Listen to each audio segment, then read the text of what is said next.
Hi guys, I am Brittany from the Vegan Dairy. Here with a board, you can see my hands. We're going to show you today how to put together a family cheese platter for Christmas, so that you can have all your family around, impress them with a big board of delicious cheeses and things. Just in case I get a bit of my belly in the shot, and I'm pregnant at the moment, so apologies for that.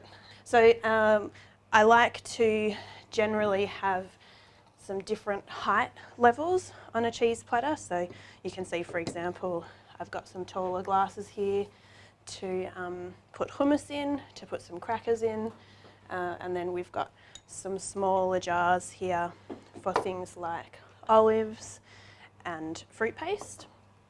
And I would generally start, this is our Persian feta as well, in another sort of different height jar. I would generally start with a cheese platter, sort of placing the more stationary things on the board first. They don't have to be in any specific spot. I will rarely end up with them exactly where I placed them in the beginning, but if you sort of get those glass jars and things on first, then you can kind of then work around where you put other things. So sort of will place things a little bit uneven. Also, the difference in height enables different people to sort of reach over in different ways, whilst still all going into the same platter. So, you know, someone can grab crackers and hummus, for example, whilst someone else is going underneath to get something else. So it just means that everyone can access different things on the platter at one time. Hummus is a really good thing to have on a cheese platter as just something different and in between all the other things. We've got a apple and thyme fruit jelly here, which is really delicious, from a local company. And fruit paste is really good for stronger cheeses when you're trying to balance out you know, a salty flavour with a sweet flavour. Also good for quite plain cheeses like our Chev cheeses, our Dill and Ash Chev, that gives a bit more complexity to an otherwise simple fresh cheese. Olives complement things like herbs and garlic really well, smoked flavours as well. Then with the smoked flavours, for me personally, I prefer a balance of sweetness with smoked flavours. So again, but then that's something that's just a personal preference. So for me, I love our smoked cheeses and our fruit cheese, you know, on a platter together. And then having that balance of stronger flavours with sweet always means that you can go between different flavours and sort of not get sick of the one thing.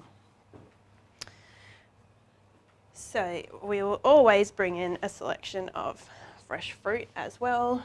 Really good as a palate cleanser. So I've got some figs here today, some pear, and you can use fresh grapes, but we've got muscatels here today. So they're also really good as a palate cleanser in between, you know, mouthfuls of cheese, and texturally as well, having that softer, chewy, sweet flavour as opposed to something crunchy and dry like crackers gives you a bit of variety in a cheese platter.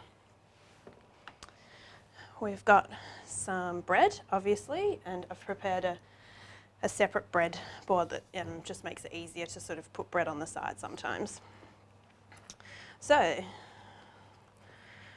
I sort of start by spreading things out a little bit in a way that I try and sort of be mindful of making it easy for everyone to access different things. So where we've already got crackers here, bread can go over here. And then if two people are on different sides of a platter, they can still sort of get to something to put cheese on or whatever they might add.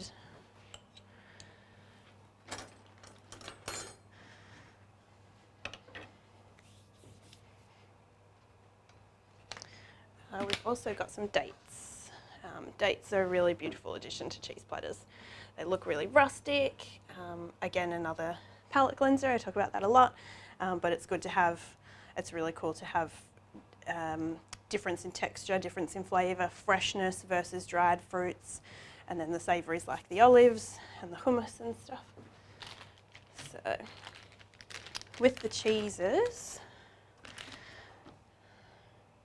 I will often cut them in half in some way, just so that, again, someone on one side of a cheese platter can still reach over and, you know, sort of access all the same variety of cheeses regardless of where they are. You want to sort of, if you're sitting around a table, you know, seated in particular, it obviously can make it a little bit difficult for some people to be saying, oh, can you pass me over the bread, or can you pass me over whatever. So I try and place things in a way that there's not too much reaching over and that people can, you know, pick and choose what they want without having to sort of feel like they're intruding around somebody else's enjoyment. So we've got our aged and smoky cheese here. This one is one of our firmer cheeses, aged obviously, so it's got a more developed flavour.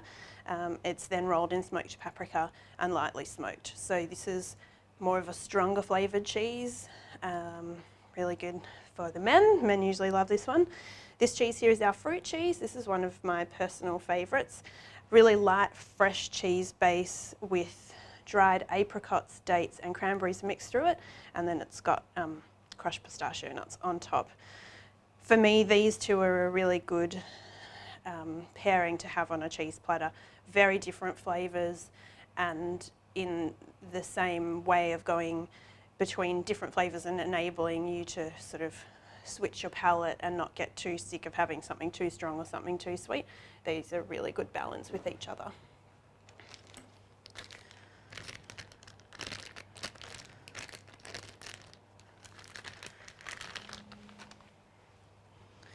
So we've got our ash chev here. I'm going to pop this one in the middle.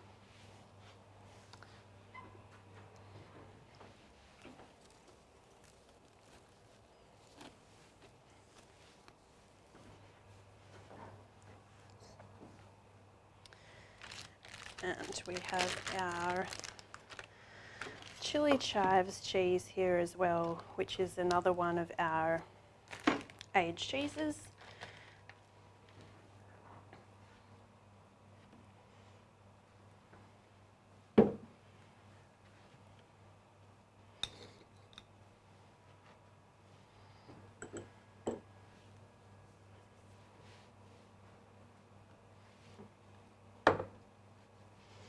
And as you can see, I'm moving things around a lot and switching where I've put them. I will rarely end up with things in the same spot as where I started. So yeah, don't feel like you have to sort of adhere to some kind of formula. Whatever works. You know, once you get everything on the board, you sort of get a feel for if something should move around a bit. So don't feel like you have to stick to something in particular. You'll notice that I have cut half of this pear and the other half I haven't. So when you're presenting a cheese platter, you might have, you know, a big family over for Christmas or something and you want something to look really beautiful. Pears, for example, with the stalk still attached, something that I think is a really nice addition just to have on the platter. Obviously someone can take the half a pear and eat it as it is, but it's not to say that it can't be eaten when it's not cut. The slices make it obviously a bit easier, but there's sort of I guess a balance in a cheese platter between presentation and functionality, so you sort of want to have both. I'm just going to sort of spread the pear slices out a little bit here, make them a bit more easily accessible by whoever is around.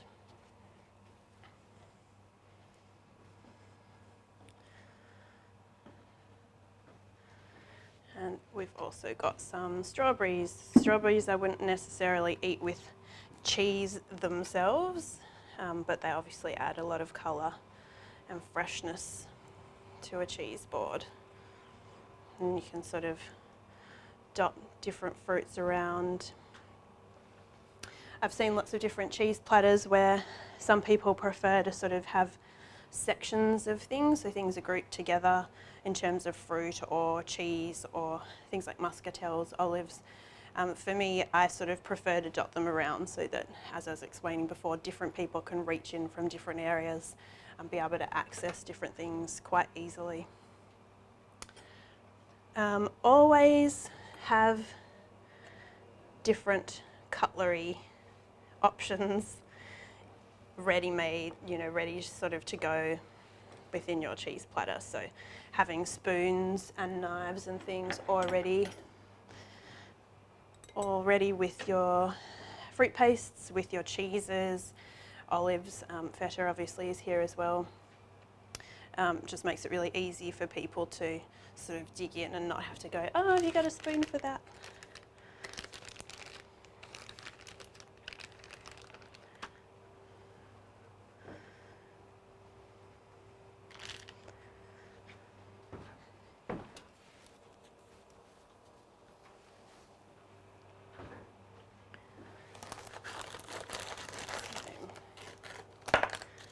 Going to add some crackers over here.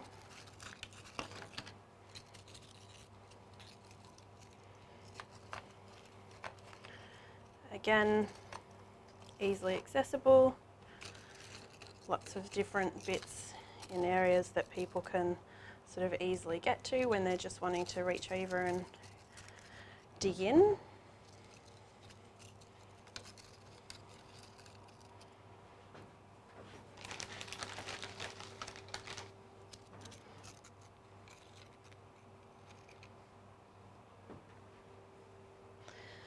We've also got a jar for this platter of our cultured butter.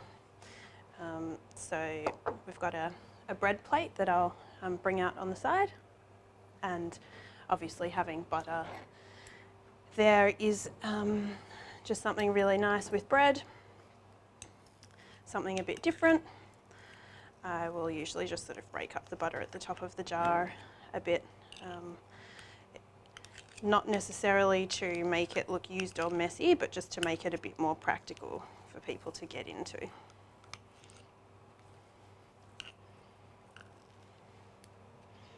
This way, they don't necessarily need to take the jar off the platter itself to be able to get some. Whereas the other way, if it's got the flat top and it's come straight out of the fridge, it can be quite hard. So sort of, might need to take something off, maybe something falls around, it just makes it a bit easier this way. Got some lovely fresh figs here that are just starting to come into season. But figs always add that sort of glamour look to a cheese platter.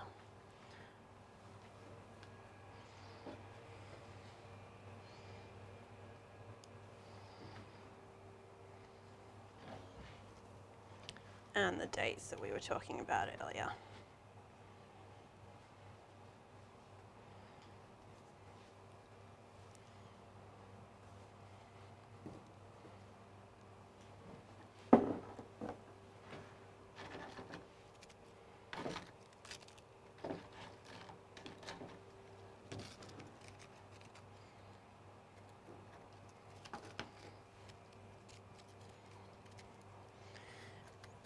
The one thing with our cheeses is that they can go a little bit soft if they're out of the fridge for a while. So if you're putting this together quite quickly, it's fine. If you're in a hot weather environment, sort of leave a space for where you think you might like the cheeses to go and then add them right at the end before serving. With dairy cheeses, they often recommend to leave them out of the fridge for half an hour or so before serving to allow them to soften. With ours, I would say not to do that.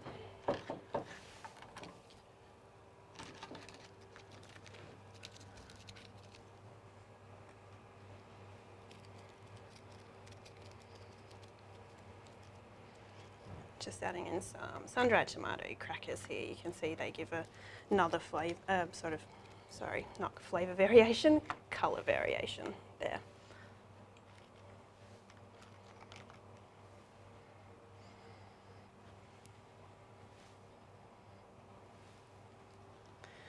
And then by the time I get to the end of putting this together, it's sort of more a matter of, I suppose, filling in little gaps, adding in any extra colour where you think something would benefit from it.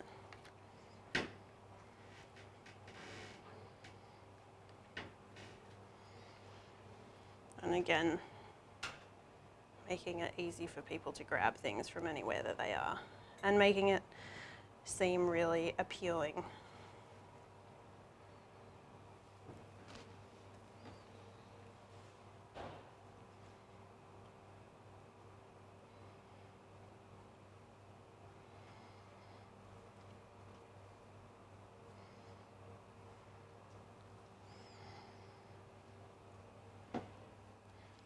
Also got some candied pecans here that I'll just add in at the end. These we made ourselves. They are just raw pecans that we've popped in the oven, so rather mixed with maple syrup first, and then popped in the oven for 10 minutes at about 70 degrees. And these are really crunchy and sweet now. So they're just a sort of little extra thing that you can add.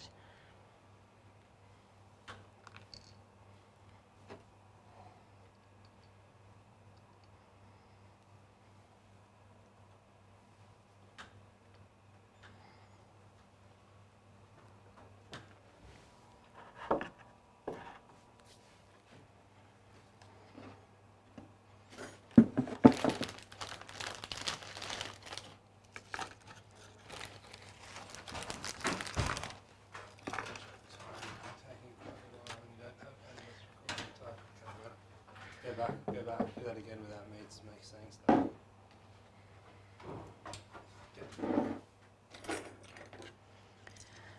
And then I've just prepared a separate extra bowl of bread. I often find a lot of people don't put enough crackers or breads on a cheese platter, so we're usually quite generous with those. But I will often just put them to the side.